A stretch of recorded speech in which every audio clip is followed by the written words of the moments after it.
welcome and good morning once again. Welcome to our webinar about risk-based vulnerability management, which is hosted by Watchcom in collaboration with Tenable. My name is Tommy Bergman, and I work as business developer and key account manager at Watchcom Security Group in Norway.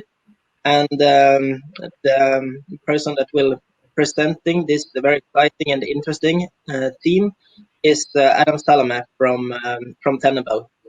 Adam will be responsible for the presentation. I just wanted to start off by giving a short introduction to Watchcom relationship with Tenable and what we do together with the company.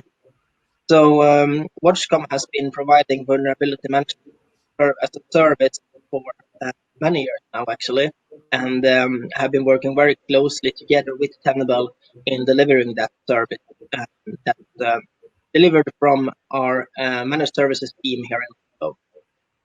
And we see and have seen over some time that vulnerability management is a very important topic that is often overlooked or seen as something too complicated or something too time-consuming to actually get involved with and focus on.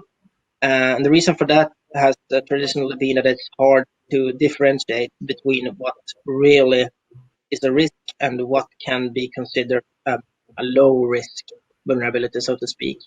And we have seen in the development of Tenable's products and services, in tandem with our own, that there are some ways to go about handling the vulnerability management part of security that makes the workflow more easier and more manageable, so to speak.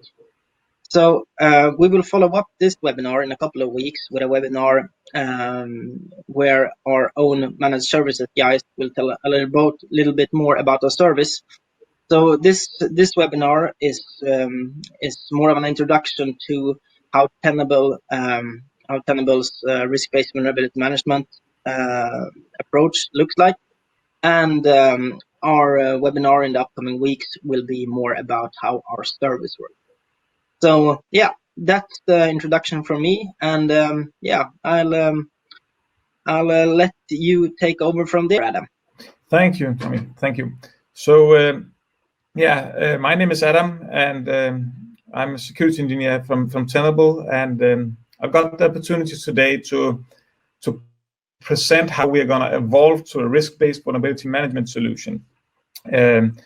So if there are any questions during the webinar, please post them in the chat, and I'll take care of them in the end of the webinar here. So let's start. So when we look at the legacy like vulnerability management tools that we had or have, some of them is actually inefficient, or at best they create a lot of like additional work for us, for the security teams, for the IT teams, and we actually struggle with a lot of vulnerabilities that have CVSS that are classified as high or critical, where we have a scoring of CVSS scoring of 7 or above. And of course, all this inefficiency, that's not something that happened like overnight, and it isn't like just a result of one simple thing, but it's actually a result of a failure to recognize and adapt to the organization's security strategies. And in that time, those changes have now become significant enough that the change is no longer an option. So if we want to keep up with modern demands, we actually need to look at risk-based vulnerability management. So when we look at vulnerability management, one of the changes that we've seen over the last years is that the attack surface is just expanding and creating like a bigger cyber exposure gap or an exposure gap. And that's actually being exploited by attackers in addition to the traditional IT assets.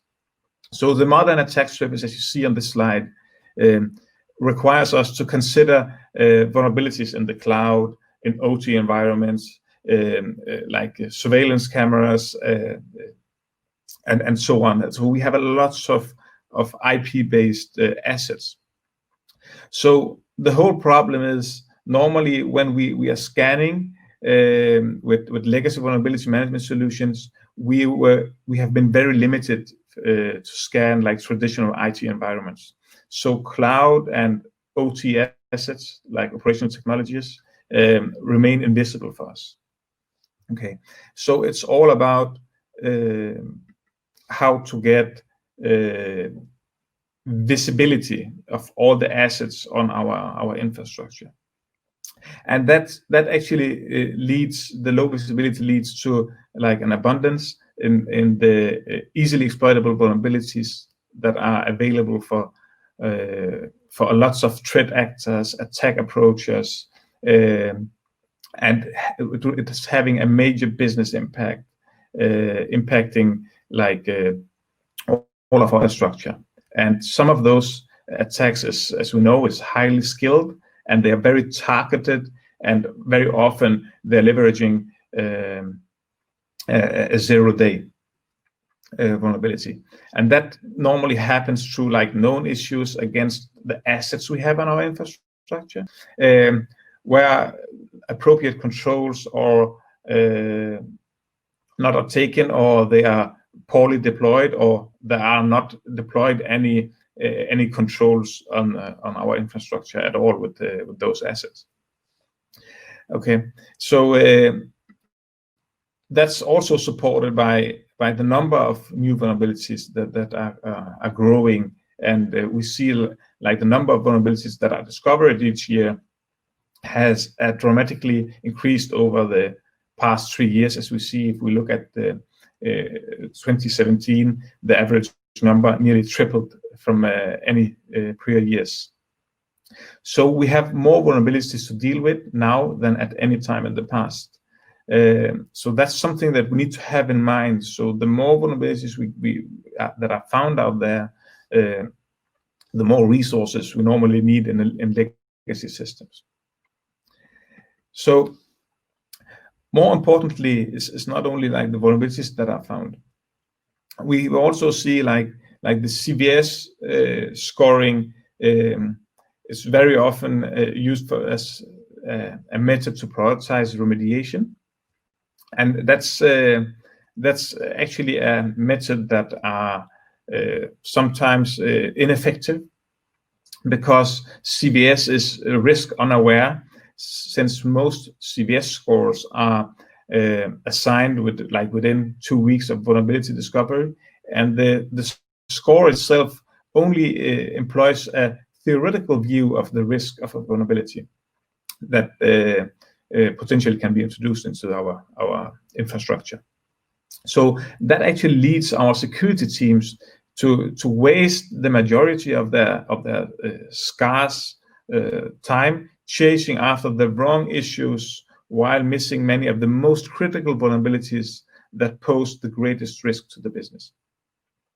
So if we look at the way of this inefficiency, we see that only 24% of all the CVS scorers of 7+ are currently exploitable, meaning that those who are using the CVS 7+ strategy to prioritize the remediation efforts are wasting 70% plus of that team's time remediating vulnerabilities that pose a little to no risk.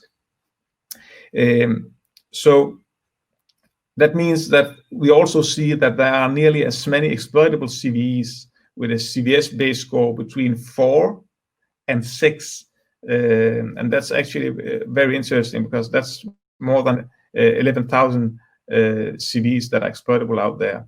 That are 7 and above is about 15,000. So, but yet by using the CVS 7+ high or critical strategy, would actually ignore those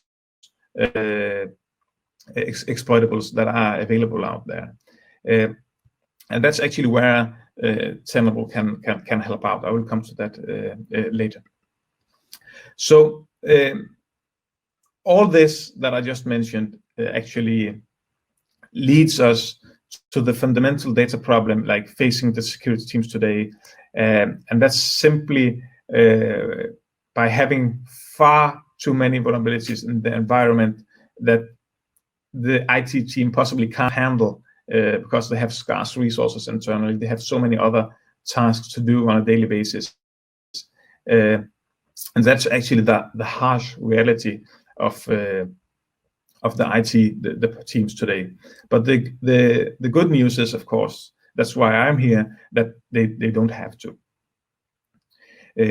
So what's very interesting is you see here I have the slide risk with a bald tire. So think about if you are driving in your car and in your car you're having very bald tires. So what is the risk driving your car with bald tires? It's the same with security when we talk about how exposed we are and we talk vulnerabilities. So this is just to give you guys an idea of what is the risk. So think about it just like in your car.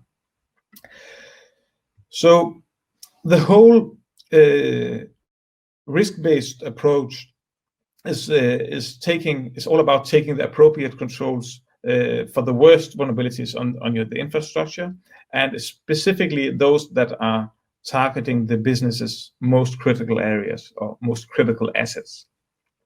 And we are interested in, of course, reducing our critical vulnerabilities on the systems without having to team up the IT team with more manpower. So we need some way to get it prioritized for us.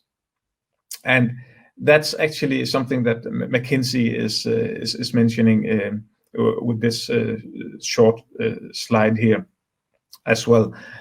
So we need to look at it in another way. So instead of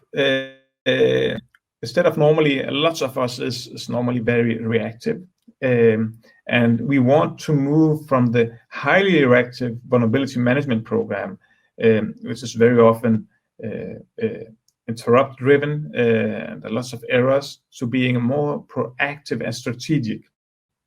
So in that way we can maximize the efficiency and the effectiveness of the team. In other words, we can actually get out of the firefighting mode, so we can focus on the vulnerabilities that pose the most risk to the organization. Now many of you might think, okay, but how are we going to do that? So of course there might be some in addition to like investing in an expanded set of tools. You can today maybe update your VM policies and procedures to keep pace with the evolving cyber threats. But with Tenable, we can actually help you guys to look at the vulnerabilities. What we do is we on a daily basis, we actually research what's happening out there in the wild. We look at what's happening on the dark web, what's happening on different video platforms, in different forums, and so on. And we use up to 150 different sources. And based on that, we put all that into a calculator, or machine learning, we can call it, and we calculate a new scoring we call VPR. It's called Vulnerability Priority Rating.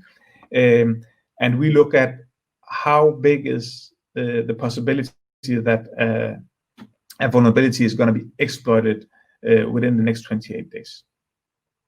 So what we say is, it's not just enough to know, as we see on this slide, it's not just enough to know when the major flood is likely to occur, while it's certainly important information, but it's useless if we don't take any actions, right? So based on that information, so we gather all this information and we take the time to ensure we understand it, and then we take the decisive actions based on that. So we proactively prepare for the problem before it actually occurs. So that's where we try to prioritize where you need to put in with the VPR scores versus the CVS scoring. So the VPR is actually trying to predict what's going to happen within the next 28 days. So that's what the risk-based vulnerability management can do for your security team. So if we look at the whole life cycle for this risk-based vulnerability management, the first thing that we need to understand is about how we're going to move to a risk-based vulnerability management strategy. Is that a more comprehensive solution than you can get while using the legacy VM tools? Or is it rather than just discovering and assessing vulnerabilities, you will actually also be able to effectively prioritize them by understanding the whole context of each vulnerability. And in that way, we can determine the appropriate actions to take. We can calculate the key metrics. As well, we can compare against the industry standards. So this with comparing against the industry standards is actually very valuable, especially for the upper management. So this whole approach will actually help you guys to determine when and where to make adjustments to optimize the whole business strategy, but also enables you guys to build and maintain the management's confidence in the team's capabilities and keep them out of the panic mode when high-profile exploits occur, like higher critical. So if we go a little bit further and look at each of those steps that I have with me here, and to give you an understanding of the whole business environment. So actually, the first step in a risk-based management strategy is to take the time to truly understand the business environment and get visibility. That means like we need to determine and prioritize the business critical services and applications. And by identifying the services and the application owners and other stakeholders that are on the infrastructure, we can actually establish and evaluate existing security and IT policies and processes. In short, we can say it another way. If you want to make sure that you effectively detect all assets and identify the key processes across the entire attack surface, then you don't need any tools for this step. But what you need is the cooperation from the rest of the organization. If we look specifically, we look at the owners of all the business critical assets, like applications, services, then we need to get their permission, of course, to access those assets to do like scans, patching, and other security measures as well. We also have to look out for how we want to schedule them and to ensure that our actions is not going to interfere with the availability of the services or the different platforms. So we need to have everybody aligned to be able to understand that. Next, we actually need to prepare to fully assess all of the assets on the infrastructure. That means we are going to need a scanner on the infrastructure, one scanner that, or multiple, that can go beyond just the traditional IT network and to get a visibility of the whole entire attack surface. That means including assets in the cloud, in OT environments, container environments, and also integrated to like web applications. That's very important as well, because the majority of the organization's sensitive data actually lives in some kind of web applications or apps, which has made the application layer a primary attack vector. But simply upgrading the tools is not enough today. So you also need to examine the security processes. Are we scanning enough of the network? Are there any assets the scanners can't see? That will put you in a risk from critical vulnerabilities that may be on those assets. Of course, we can effectively defend against what you can't see. So you have to eliminate those blind spots so we can see everything, and that's again where Tenable can give you visibility. And most importantly, we have to determine if we are scanning frequently enough, because many organizations that are using the legacy VM methods scan monthly or less. I've heard of some companies that are scanning on a quarterly basis, half-yearly basis, and the result of that, the remediation decisions is actually old and outdated information, and they forget to remember that the threat landscape is dynamic in nature. So you will want the security intelligence to be dynamic as well, and that's where the Tenable's technology can come into action. So now that we can see all the vulnerabilities across the entire attack surface with the scanners that we implemented, we also need to understand them in the context of the business risk and use those data to prioritize our team's efforts, the IT team's efforts. So we can focus on the vulnerabilities and assets that matter most, that are very critical and probably or can be exposed to an exploit within the next 28 days. So we need something to be able to do the prioritization for us so we can save the scarce resources internally. That means we need this vulnerability management platform that are capable of analyzing those vulnerability data that comes from our scanners, together with other essential elements. That's like including the criticality of the assets that are affected and the assessment of current and likely future attack activity. So this is something that we need to ingest and continually update the threat and exploit information with the dynamic nature of the threat landscape. And to give like the extra on this slide, we need to proactively manage the risk and make strategic decisions, and that's why we need predictive technologies to determine which vulnerabilities are most likely to be exploited in the near future. And that's where we say within the near future is for us the next 28 days, and we update that on a daily basis. Of course, everything that I just mentioned here means that you will basically have more data to analyze. That's correct, which isn't practical to do on our own. So that's why Watchcom and I is here today to talk about the VM platform that can employ like automation and machine learning.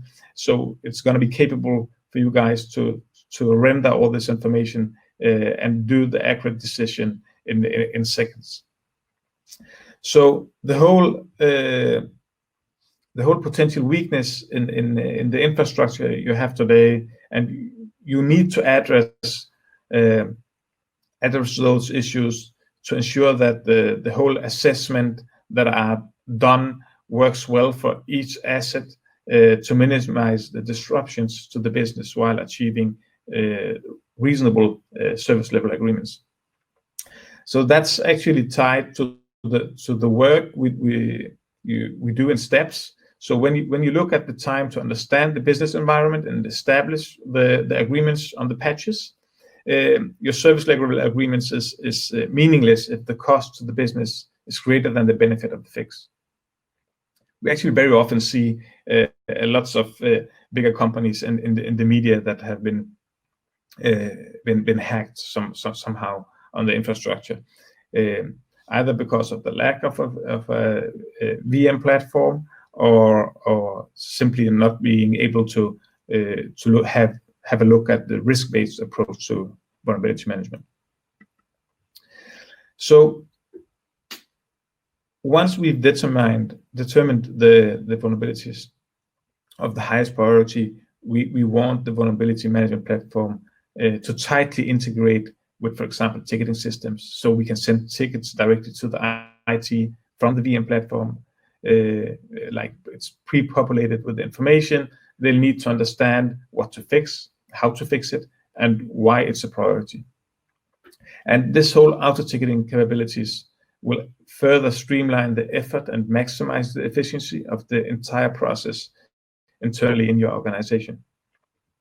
So the communications should also be like bidirectional with those integrations when we are integrating to ticketing systems. So the IT can initiate the scans to validate that the remediations have been done correctly. So we can do that communication both ways as well on all of our platforms. I'll get back to the platforms later. So when we have that in mind, we don't necessarily need to remediate everything. First, we need to determine the implications of remediation that each prioritized vulnerability have, and is the remediation feasible? If not, are mitigation factors in place that reduce and neutralize the threat exposure?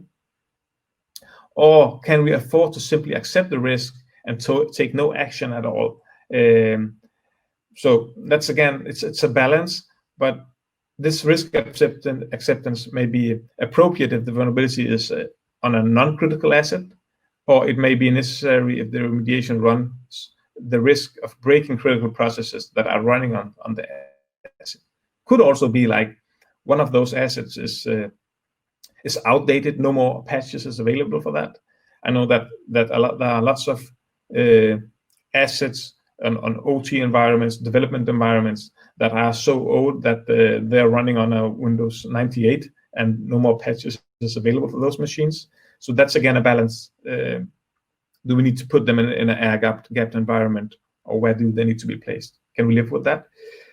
But in many cases, we need to get to an agreement and response plan before we take any actions. And once you perform the remediation, you'll need to validate the effectiveness before moving on to the next vulnerability. So finally, we actually need a nice set or rich set of reporting functionalities, analyze this tool to, in an effective manner, be able to communicate the team's efficiency and to gain and maintain the management's confidence in the abilities of the SecOps team. So in addition to those tools, you will need to work with the various security groups throughout the whole organization to develop common dashboards and ensure consistent reporting. There are so many reporting options in the different portfolios, in the two different portfolios we have, and that needs to be reported to the whole team of the IT department. But that's something that you need to work with the management to decide when and how often this reporting should occur. So that's actually with most of the prior steps I mentioned. The weakness that we need to address here are actually on the human side. Sorry to say, guys, rather than the technology. So we need to decide as an organization what KPIs are the important. So in that way, each team can then deliver the consistent reports that can easily be rolled up to encompass multiple areas of responsibilities under one manager, or even the company as a whole. and in that way, the CISO can use that to report to the board. Okay. If we then just to not to wrap it totally up, but wrap up the risk-based vulnerability management as a strategy foundation, we need to. That's some things we need to do here. We need to look at how we prioritize our resources because we know we have limited resources. We need to somehow reduce the costs. We need to be more efficient. And how can we do those things in an easy way when we look at the vulnerability management solutions? So first of all, like prioritize resources. If we look, I mentioned when we looked at a legacy solution, it's focusing a lot on the CVS scoring, legacy CVS scoring. That's where the VPR scoring can come in and actually free up resources in the team because we prioritize what vulnerabilities we need to focus on right now. Of course, I'm aware of that we need some training to the team as well, but that's of course an investment as well. But over time, we will simply get more resources. Maybe reduce costs internally. We'll be more effective as well by using the VPR technology. And we will get some nice reporting out of the risk-based vulnerability solution. When we then look at those 5 key questions at the C level that an executive must ask is, first of all, is where are we exposed? And that's a super good question when the upper management asks about that. And the management is not interested in having 300 pages long report stating all the vulnerabilities that are critical on the infrastructure or high. So that's where we can make a nice overview of where we are exposed in a simply 2-pager report or just a simply dashboard that we can print for the C-level to give the visibility of that. And the next question is very often is where we should focus first. And that's what I've talked about for the last half hour-ish. So we need to focus on, of course, the vulnerabilities that are possibly going to be exploited within the next 28 days, where the vulnerability priority rating technology comes in, the VPR, and that can help us with a nice reporting to give us that overview, and not reporting on and not focusing on all the vulnerabilities that are CVS critical. The next question is, how mature are we in the organization to do the remediation and the patching of the system? That's also by using the analysis tool of the platforms we have in Tenable. We can give you a nice overview of where we are when looking at the whole organization. Then how are we reducing the risk? As I mentioned, we have multiple different integrations to the Tenable portfolio. Some of them I can mention Archon, I can mention ServiceNow, and multiple others as well out of the box. So that can be a way of automating and reducing our risk as well. It could also be Microsoft SCCM as well. And the last one is, how do we compare to our peers or our competition? We can always also say that. And how we compare to our peers is Tenable is having a nice tool that we actually it's called Lumen, where we actually look at how exposed is our infrastructure versus other companies in the same industry. And in that way, we can compare we call it the cyber exposure score. We can compare that against the industry in general and get a nice overview of that. So what I normally say is the that this platform, Tenable Lumen, gives a nice overview of how exposed we are to the upper management. It gives us some nice reporting functionalities, as we see here on the top. So we've talked about all the problems we solve, and now let's have a look at what tools that solves this problem with prioritizing the vulnerabilities. So the whole cyber exposure platform of Tenable is made up of a number of key components. At the bottom, we see here, probably some of you guys already know Nessus from way back. So we provide a very broad and deep coverage in the industry of enterprise platforms. When we look here, is the blue one here, dark blue one, is actually the management platforms. Tenable SC is the on-prem solution, and the Tenable IO is for cloud. And those two management solutions, they manage lots of data by managing multiple Nessus sensors or scanners or agents. Scanners is normally based on one part of your infrastructure, specific segment, and scans normally that segment. And it's one scanner that can just scan what you have of assets on that segment and deliver the data to Security Center or Tenable IO. When it does that, all the data is normally it's only outbound, and it can continuously collect the information on the infrastructure. Or we can install agents on laptops and servers as well. Then those two platforms, Tenable SC and Tenable IO, they're actually built on openness. So we have integrations out of the box where we can share information across multiple technologies to deliver effectiveness of the vulnerabilities on the infrastructure itself, and get a nice automation for the cyber exposure that we have.